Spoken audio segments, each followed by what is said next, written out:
நான் ஏழையாய் பிறந்தாலும் ஏழ்மையில் வாடினாலும் ஒருவேளை சோற்றுக்காக யாரிடமும் கையேந்தியதில்லை. நான் ஏழையாய் பிறந்தாலும் ஏழ்மையில் வாடினாலும் ஒருவேளை சோற்றுக்காக யாரிடமும் கையேந்தியதில்லை. ஹோ ஓ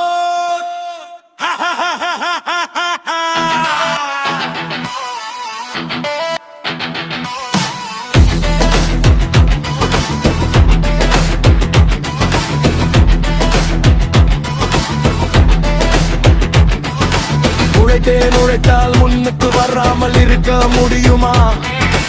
இரவு பகல் பாராமல் பசி என்னும் பாராமல் தருமந்தே உழைத்தேன். வாழ்க்கையில் தனக்கென ஒரு இடம் இருத்தேன். தாய் முதல் காலம் வரை நம்பிட்டேன். இறைவன் தான் நமக்கு உறுதுணை.